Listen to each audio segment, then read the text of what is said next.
السلام عليكم ورحمة الله وبركاته. الحمد لله على إحسانه، الشكر له على توفيقه وامتنانه. أشهد أن لا إله إلا الله تعظيما لشأنه، وأشهد أن محمدا عبده ورسوله الداعي إلى رضوانه. صلاته وتعالى وسلامه على إخوانه.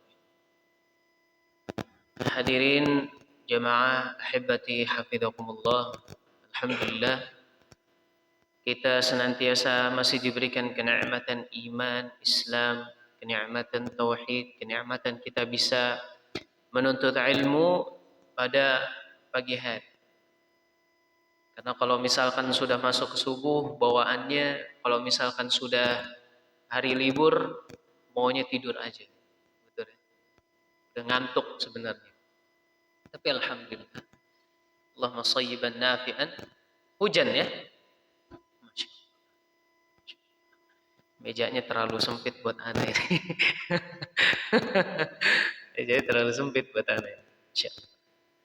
Allah barik fiik, Allah musta'an. Kita lanjutkan pembahasan kitab Tauhid karangan dari Al-Imam Syekh Muhammad bin Abdul Wahhab At-Tamimi rahimahullahu taala rahmatan wasi'ah. Akhwatul kiram hafizakumullah. Bab kelima, bab mengenai tentang berdakwah kepada syahadat la ilaha illallah, sesuai dengan firman Allah Subhanahu wa taala, "Qul hadhihi sabili ad'u ila Allah 'ala basiratin wa ana wa man ittaba'ani wa subhanallahi wa ma ana minal musyrikin." Katakanlah ya Muhammad, inilah jalanku. Ya, "Qul hadhihi sabili ad'u ila Allah." Aku dan orang-orang yang mengikuti mengajak kepada Allah dengan hujjah yang nyata. Ya. Wa subhanallahi wa ma ana minal musyrikin. Maha suci Allah dan aku tidak termasuk orang-orang yang musyrik. Di sini firman Allah Subhanahu wa taala, "Qul hadhihi sabili." Katakanlah ini jalanku, maksudnya ini adalah manhajku. Ini adalah manhaj dari Nabi alaihi salatu wassalam. Ya. Sunnati wa minhaji. Sunnahku dan manhajku, atau yang disebut dengan metodeku. Ya. Ini merupakan tafsir dari Ibnu Zaid yang disebutkan dinukil oleh At-Tabari rahimahullahu taala rahmatan wasi'ah. At-Tabari berkata, ikhwata, "Qul ya Muhammad, hadhihi ad-da'watu allati ad'u ilaiha wat-tariqatu allati ana 'alayha min ad-du'a ila tauhidillah wa ikhlasil ibadah lahu duna al-alihati wal awthan." Katakanlah ya Muhammad, dakwah ini da'watu allati ad'u ilaiha. Dakwah ini yang aku menyeru kepadanya dan jalan yang aku di atasnya. Ya. Wa tariqatuhu allati ana 'alaiha min ad-du'a'i ila tauhidillah wa ikhlasil ibadah. Ya, yaitu berupa menyeru kepada mentauhidkan kepada Allah Subhanahu wa taala dan ikhlas dalam peribadatan hanya kepadanya. Ya, dan bukan kepada Tuhan-Tuhan yang banyak, kata At-Tabari rahimahullahu taala rahmatan wasi'ah. Dan ikhwatal kiram hafizakumullah, kita lihat dari tafsir At-Tabari, ya, firman Allah Subhanahu wa taala yang mengatakan bahwasanya ad'u ilallah, aku menyuruh kepada Allah Subhanahu wa taala, maksudnya adalah mentauhidkan Allah Subhanahu wa taala wahdahu la syarika lah. Ad'u ila Allah artinya wahdahu la syarika lah. Berdakwah kepada Allah semata, tidak ada sekutu kepadanya. Ya. Dan At-Tabari berkata, tanbihu ila al-ikhlasi li'anna kathiran walau da'a ila al-haqq fahuwa yad'u ila nafsih. peringatan untuk kita selalu ikhlas kepada Allah Subhanahu wa taala, karena banyak orang meskipun mereka berdakwah kepada kebaikan, akan tetapi mereka menyuruh kepada diri mereka. Maksudnya apa? Maksudnya kata Al-Tabari di sini bahwasanya orang-orang yang memang mereka berdakwah kepada Allah semata-mata hanya untuk dirinya pribadi. Maksudnya untuk golongannya saja. Ya, untuk instansinya saja, untuk yayasannya saja. Tetapi bukan ikhlas karena diri kita dan juga karena masyarakat luas yang ingin belajar agama, ikhwata. Ya. Mereka mengutamakan dalil-dalil sehingga dalil-dalil tersebut itu condong kepada yayasan tersebut atau condong kepada instansi tersebut. Paham? Paham ya, ikhwata ya? Seperti itu. Sehingga mereka dari yang namanya wal bara, loyal dan kebencian, dibangun di atas organisasi mereka. Ya. Syekh mengatakan bahwasanya ini menunjukkan bahwa mereka tidak berdakwah kepada Allah akan tetapi kepada selain Allah. Ya, organisasi tidak mereka jadikan wasilah tapi dijadikan tujuan. Dijadikan tujuan. Padahal mereka serukan adalah kebenaran yang hak. Ya. Dan firman Allah Subhanahu wa taala yang berbunyi ala basiratin, di atas ilmu. Syekh mengatakan bahwasanya menunjukkan bahwa dakwah harus dibangun di atas basirah. Apa makna dari basirah? Ilmu dan juga keyakinan. Basirah, ilmu dan juga keyakinan seseorang. Akan tetapi basirah bertingkat-tingkat, ikhwata. Tentunya bukan maksudnya seseorang harus di atas basirah yang tertinggi yang dimiliki oleh para ulama, bukan, ikhwata. Karena jika perkaranya harus demikian, maka hanya sedikit yang bisa berdakwah. Maka hanya yang berdakwah seorang alim ulama saja. Akan tetapi kan Allah Subhanahu wa taala berkata bahwasanya qul hadhihi sabili ad'u ila Allah ala basiratin. Yang dimaksud ini bahwasanya, ya, katakanlah ya Muhammad, qul hadhihi sabili ad'u ila Allah ala basiratin. Inilah jalan agamamu. Katakanlah Muhammad kepada orang-orang yang di sana yang mereka tidak menyembah kepada Rabbnya. Katakanlah, ini jalanku, ya, ini agamaku. Aku dan orang-orang yang mengikuti, ini manhajku maksudnya. Sabili ad'u ila Allah ala basiratin, dengan keyakinan dan juga ilmu. Seperti itu. Maka ikhwatal kiram hafizakumullah, perlu kita ketahui bahwasanya bukan hanya yang dimaksud di sini yang diperintahkan untuk berdakwah, mentauhidkan agama Allah Subhanahu wa taala, bukan hanya alim ulama, akan tetapi kita semua, ikhwata. Ya, akan tetapi kita semua, dan kita semua mendakwahkan yang pertama kali adalah mentauhidkan Allah Subhanahu wa taala. Sekarang dibalik, ikhwata. Hukum hakam fikih terlebih dahulu, baru akidah. Sekarang akidah dan akhlak disamakan. Akidah, akhlak. Akidah dan akhlak. Seperti itu. Tapi yang didahulukan pertama kali harusnya tauhid kepada Allah Subhanahu wa taala. Setelah dari itu baru hukum hakam yang lain. Baru maqasid syariah yang lain. Ya, mengenai tentang tata cara wudu, bagaimana cara hukum fikih memandikan jenazah, hukum janaiz, bagaimana hukum taharah dan lain sebagainya. Kalau misalkan yang didahulukan adalah hukum fikih terlebih dahulu, hukum hakam terlebih dahulu, ketimbang ketauhidan terlebih dahulu, yang ada apa munculnya? Perselisihan. Ya, yang ada namanya perselisihan, ya ikhwata. Kalau misalkan perselisihan sudah terbangun, kalau misalkan yang namanya perselisihan sudah terbangun, susah untuk disatukan. Kecuali kalau misalkan antum sudah berbicara mengenai tentang usul, landasan yang ada di atas, bukan furu, tapi usul. Ya, mengenai tentang Allah, penciptaan Allah, Islam bagaimana, Muhammad sallallahu alaihi wasallam seperti apa. Kalau misalkan usulnya sudah pas antara diri kita dengan saudara kita, mau bicara mengenai tentang furu gampang, betul? Betul.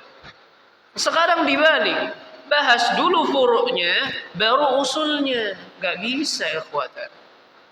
Pasti kalau misalkan pembahasan mengenai tentang furu'iyah, pasti ada yang namanya perbedaan.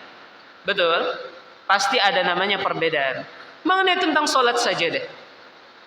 Solat ada berapa ratus hadis yang mengenai tentang solat ikhwatan. Ya. Bagaimana tata cara iftitah? Banyak doanya iftitah. Ya kan? Yang satu meyakini iftitahnya wajjahtu wajhiya lillazi fataras samawati wal ard hanifan musliman wa ma ana minal muslimin. Betul ya ikhwata, hadisnya betul. Hadis sahih. Bagaimana yang mengatakan hadis iftitah apa ya? Allahumma ba'id baini minal khataya kama yulaqqas bainal ya pokoknya Allahumma ba'id baini ya. Ada juga hadis tersebut, hadisnya sahih. Ada juga mengenai tentang iftitah ada 4 kalau nggak salah, lebih daripada itu. Ya. Allahumma inni a'udzubika subhanalladzi, ana lupa. Pokoknya ada 4 ikhwat hafizakumullah. Yang pertama, wajjahtu wajhiya lilladzi fataras samawati wal ard. Allahumma ba'id bainal khataaya kama yuwaqqas thawbal abyad min ad-danas. Terus yang kedua, ana lupa. A'udzu billahi min hamzihi wa nafthihi wa nafthihi. Subhanakallahumma wa bihamdika wa tabarakasmuka wa ta'ala jadduka wa la ilahu ghairuk. Betul? Iftitah. Ya, ada lagi iftitah hamdan katsiran tayyiban mubarakan fi. Iftitah juga ya ikhwatan. Ya, pada saat kita ruku pun juga bacaannya pun juga banyak. Ya, subhanaka rabbiyal azimi wa bihamdi. Ada juga hadis yang menerangkan mengenai tentang subuhun quddusun wa rabbul malaikati war ruh. Betul? Betul ikhwatan. Tapi pemikiran seseorang hanya terfokus cuma satu saja, dari dulu diajarkannya seperti ini. Tapi mereka tidak melihat dalil-dalil yang lain menerangkan tentang doa-doa iftitah. Makanya ikhwata, gerakan kita dari takbiratul ihram sampai salam sekitar 200 hadis yang menjadikan saksi pembahasan mengenai tentang salat. Maka banyak bermacam bacaan dari salat yang memang kita ucapkan. Maka ikhwatal kiram hafizakumullah, dahulukan mengenai pembelajaran tentang usul. Tentang usul, tentang pembahasan awalnya seperti apa. Seperti itu. Kita harus mengenai tentang Allah Subhanahu wa taala, mengetahui tentang Islam, mengetahui tentang Nabi Muhammad alaihi salatu wassalam. Kalau misalkan usulnya sudah sama, mau bicara tentang furu' gampang. Seperti itu. Ikhwatal kiram, hafizakumullah. Ya. Kita masuk ikhwata. Ibnu Abbas menafsirkan ayat di surat Yusuf ayat 108 bahwasanya yakni ashab Muhammadin sallallahu ala alihi wa sahbihi wasallam kanu ala ahsani tariqatin aw aqsadi hidayatin ma'din al-ilm wa kanzal imani wa jundar rahman, yaitu para sahabat Muhammad sallallahu ala alihi wasallam mereka berada di atas jalan yang terbaik, tariqatin au aqsadil hidayah. Ya. Ma'din al-ilm, sumbernya ilmu, wa kanzal iman, gudangnya keimanan, wa jundar rahman, dan tentaranya Allah subhanahu wa ta'ala. Ya. Dan ikhwatal kiram hafizakumullah, asbabul wurud hadis sebagaimana dari Abu Mas'ud Al-Ansari radhiyallahu an berkata, jaa rajulun ila an-nabiy sallallahu ala alihi wa sahbihi wa sallam faqala inni abdi'a bi fahmilni faqala ma 'indi faqala rajulun ya Rasulullah sallallahu wa ala alihi wa sahbihi wa sallam ana adulluhu ala man yahmiluhu faqala Rasulullah sallallahu wa ala alihi wa sahbihi wa sallam man dalla ala khairin falahu mithlu ajri fa'ilihi. Seseorang laki-laki mendatangi Nabi alaihi salatu wassalam, fayaqul, dan mereka berkata, ma indi, ya, sesungguhnya hewan tungganganku mati, maka berilah aku tunggangan untuk aku naiki. Ya. Dia meminta kepada Nabi alaihi salatu wassalam, dan Nabi alaihi salatu wassalam berkata, aku tidak memiliki hewan tunggangan untukmu. Lalu ada seseorang yang berkata, ya Rasulullah, aku akan tunjukkan kepadanya siapa yang bisa menyiapkan hewan tunggangan untuknya. Dan Nabi alaihi salatu wassalam bersabda yang sangat masyhur, man dalla ala khairin falahu mithlu ajri fa'ilihi. Barang siapa yang menunjukkan kepada kebaikan, maka baginya lah seperti pahala yang mengerjakannya. Dan ikhwatal kiram hafizakumullah, perlu kita ketahui bahwasanya mengenai tentang dakwah syahadat an la ilaha illallah, bukan hanya yang tadi saya katakan, bukan hanya kepada para alim ulama, rasul dan juga para nabi, tapi kita semua ikhwata. Dan saya punya cerita yang mungkin cerita ini ada di kalangan kita semua, ada yang sudah pernah mendengar dan juga ada yang pun masih belum mengetahui. Dakwah mengenai tentang Umar radhiyallahu an pada saat menjadi Khalifatul Rashid, ya.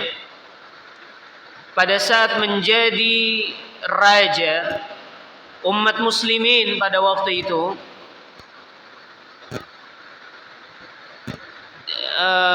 pada saat menaklukkan kota Bizantium, Persia, bahwasanya pada waktu itu ikhwatul kiram hafizakumullah berada di Irak, Baghdad.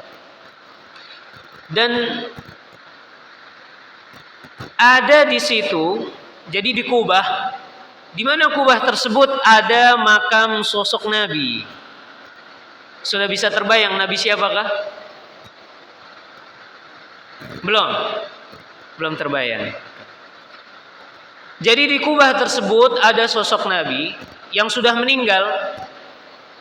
Nabinya Bani Israel. Siapa? Ada yang tahu?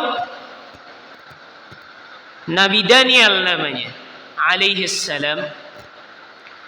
Dan Nabi Daniel ini akhwatul kiram hafizakumullah, nabi yang dimana nabinya Bani Israel sebelum datangnya 200 tahun sebelum datangnya Nabi Isa alaihi salam. Sudah tahu cerita Nabi Daniel? Belum tahu. Kita mau urutin dari Nabi Daniel hidup atau dari Nabi Daniel ini meninggal? Hah? Hidup terlebih dahulu. Oh, baiklah. Ikhwatal kiram hafizakumullah. Nabi Daniel ini adalah nabi yang dimana diutus untuk Bani Israel, tadi sudah dibahas. Dan nabinya ini diturunkan di daerah Hurmuzan atau tepat dikatakan di kota Tustar namanya. Ya. Dan di situ ikhwatal kiram hafizakumullah ada seorang raja, ya. Nama rajanya itu Bakhtanasr atau bahasa Latinnya Nebukadnezar. Bakhtanasr, bahasa Arabnya Bakhtanasr.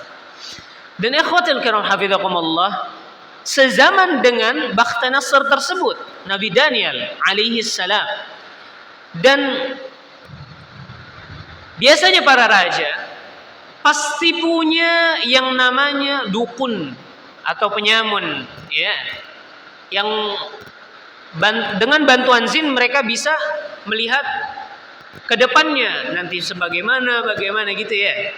Dan ikhwatul kiram hafizakumullah, sebelum Nabi Daniel ini dilahirkan oleh orang tuanya, ya, penyamun ini mengatakan bahwasanya raja, nanti kerajaan Anda akan dimusnahkan oleh seorang laki-laki yang dimana dilahirkan di malam tersebut. Maka raja tersebut Bakhtanasr, ya, di saat ada seorang laki-laki, ya, anak bayi yang dilahirkan di malam tersebut, maka itu ikhwatul kiram hafizakumullah dimusnahkan semuanya. Ini kalau misalkan antum mengetahui, ada di kitab Al-Bidayah wan Nihayah mengenai tentang Nabi Daniel alaihi salam. Singkat cerita ya ikhwatul kiram hafizakumullah, setelah dari itu Nabi Daniel dibawa kabur oleh orang tuanya agar tidak dimusnahkan oleh Raja Bakhtanasr. Ya, dibawa kabur di suatu hutan, yang dimana hutan tersebut hutan yang memang sangat di situ banyak hewan-hewan buas, ya. Salah satunya singa, yang dimana singa ini yang nanti melindungi Nabi Daniel. Maka ikhwatal kiram hafizakumullah, Abu Burdah siapa? Abu Burdah radhiyallahu, anaknya Abu Musa Al-Ash'ari. Jadi pada waktu itu ikhwatul kiram hafizakumullah, yang menaklukkan kota Bizantium, Persia, itu Abu Musa Al-Ash'ari. Ikhwata.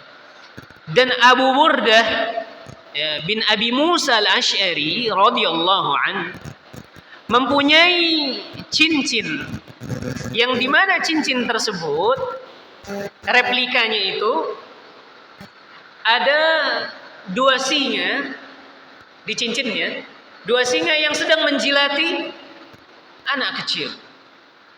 Ya. Maka Abu Burdah ditanyakan kepada sahabat-sahabatnya, ya Abu Burdah, cincin dari manakah kamu ambil ini? Maka kata Abu Burdah mengatakan bahwasanya ini adalah cincin pemberian dari ayahku Abu Musa Al-Ash'ari tatkala sedang menguburkan manusia, ya, laki-laki yang bernama Daniel, gitu.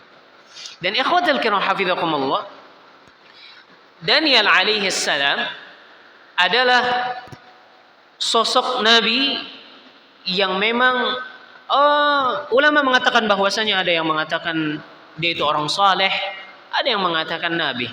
Tapi yang rajih, ulama bersepakat bahwasanya dia adalah nabi. Iya. Tatkala Nabi Daniel ini bagaimana caranya untuk merasakan selalu nikmat Allah Subhanahu wa taala, keluar dari yang namanya bengisnya Raja Bakhtanasr, maka dia buat cincin yang memang replikanya ada dua singa yang sedang menjilati anak kecil. Maksudnya beliau alaihi salam yang memang pada waktu itu Itu kan pada malam hari dibawa oleh orang tuanya ke hutan. Setelah dari itu pagi-paginya orang tuanya ngelihat beliau lagi dijilati oleh dua ekor singa, Maka ikhwatul kiram hafizakumullah, singkat cerita,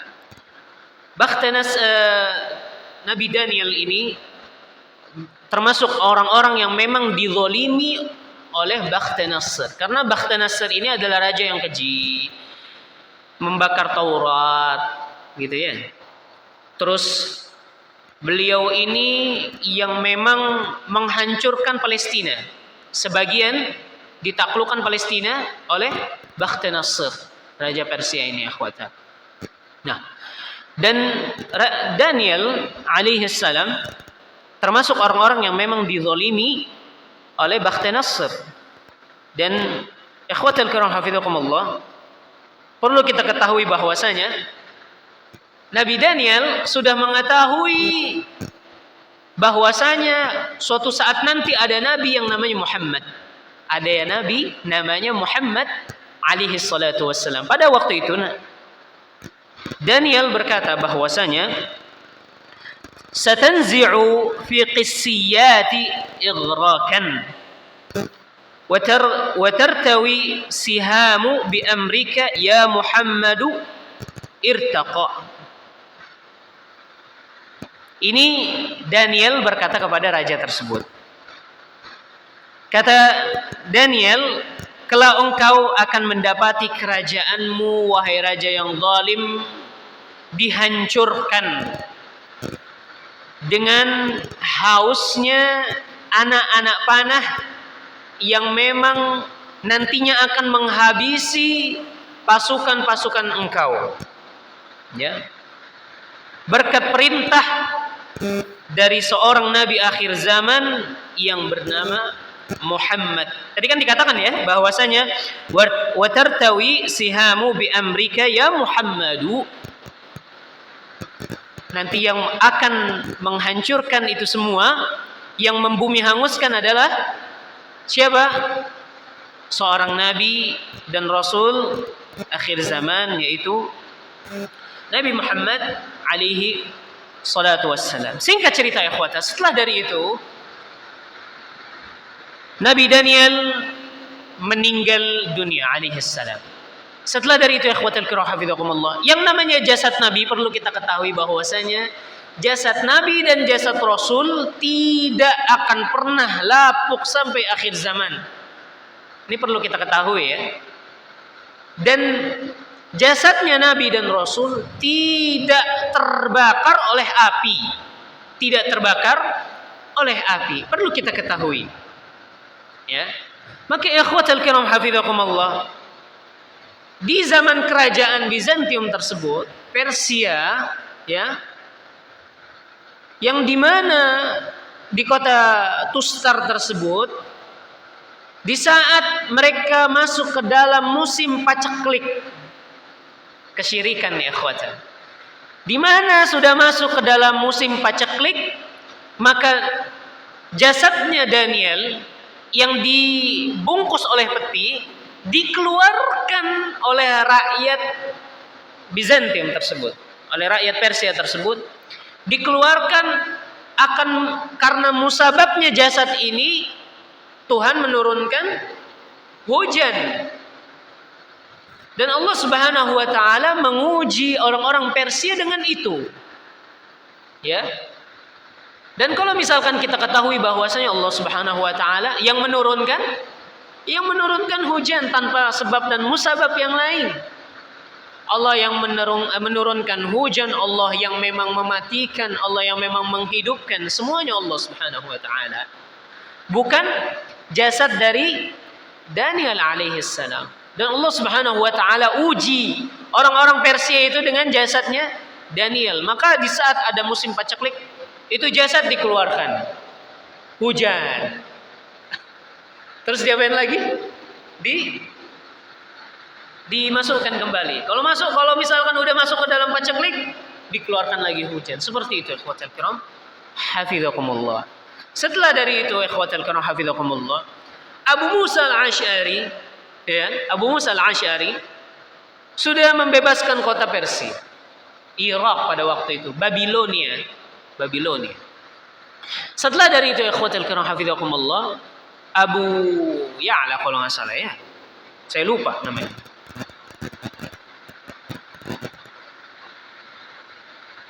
Abu Aliyah. Jadi yang melihat dan juga menemukan peti mayit jenazah dari Nabi Daniel adalah Abu Aliyah, salah satu tentara Abu Musa al-Asy'ari.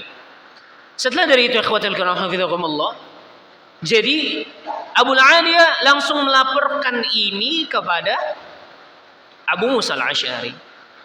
Dibuka peti tersebut, dan di mana jasad dari Nabi Daniel ada apa namanya?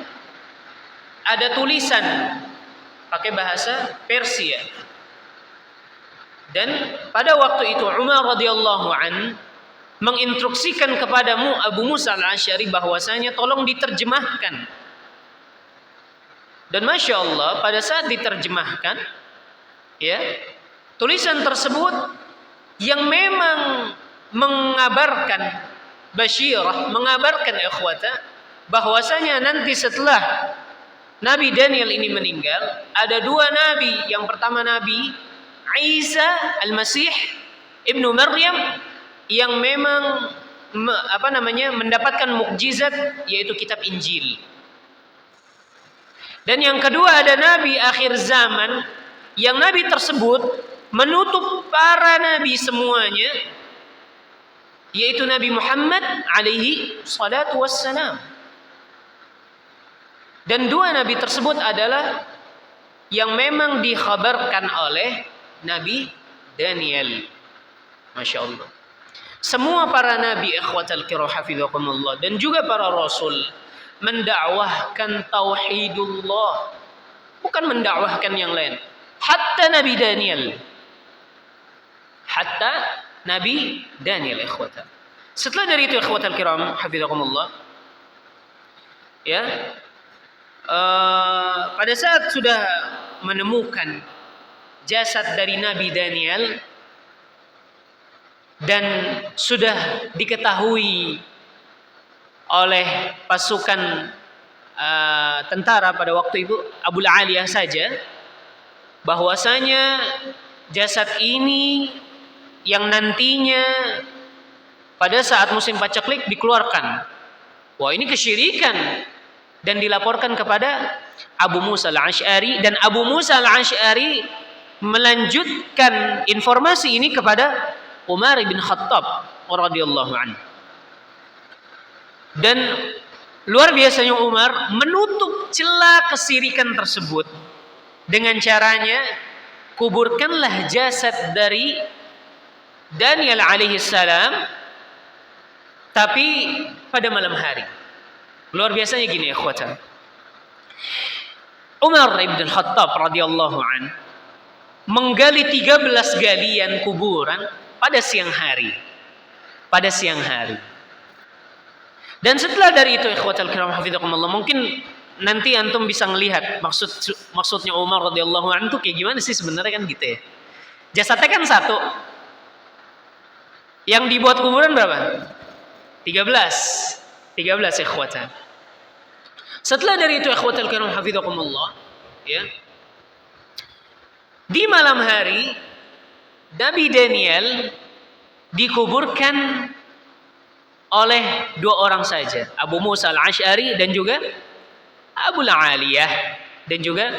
Aliyah dari 13 makam yang sudah dibuat. Kenapa?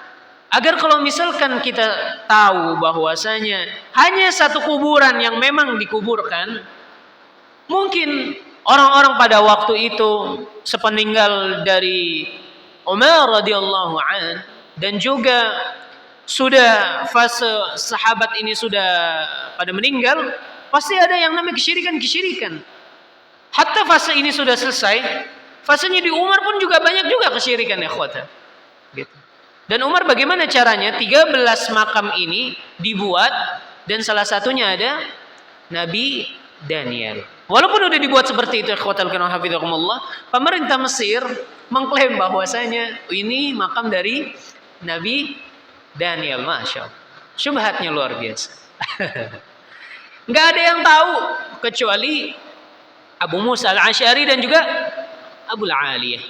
Abul Aliyah. Maka ikhwatal kiram hafizakumullah, salah satu dakwah untuk mentauhidkan agama ini dengan caranya Umar radhiyallahu anhu, ya, membuat strategi bagaimana caranya baik itu umat muslimin yang memang condong masih ada yang namanya kesyirikan, dan juga umat-umat yang lain yang berbuat kesyirikan, ditutup rapat-rapat kesyirikan tersebut. Karena ikhwatal kiram hafizakumullah, di saat antum semua ada yang berbuat kesyirikan, dan karena murka Allah subhanahu wa ta'ala kesyirikan itu terjadi, yang mendapatkan musibah siapa? Kita semua ikhwatan. Dan jangan sampai ada kesyirikan, walaupun memang banyak ya yang masih berbuat kesyirikan, baik di Indonesia maupun di tempat-tempat yang lain. Nah, itu singkat cerita dari kisah Nabi Daniel. Perlu kita ketahui bahwasanya yang pertama adalah jasad Nabi dan juga Rasul, faqat ya. Enggak ada yang lain nih. Jasad Nabi dan juga jasad Rasul tidak akan lapuk, termakan tanah atau tidak hangus pada saat dibakar oleh api. Salah satunya siapa? Ibrahim alaihi salam. Ya naru qurni bardan wa salaman ala Ibrahim. Ya, mungkin itu saja ikhwatal kiram hafizakumullah pembahasan mengenai tentang kitabut tauhid bab kelima, yaitu dakwah kepada syahadat la ilaha illallah. Silakan ikhwata, jikalau ada yang ingin bertanya, tafadhal mashkura ma'jura.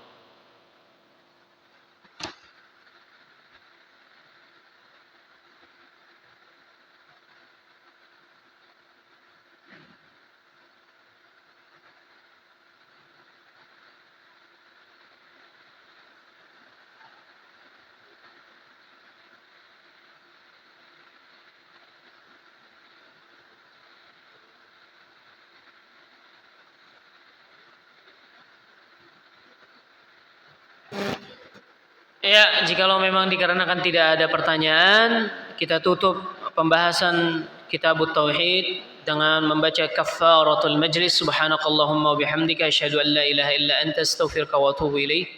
Shallallahu ala nabiyyina Muhammadin wa ala alihi wasallam. Assalamualaikum warahmatullahi wabarakatuh.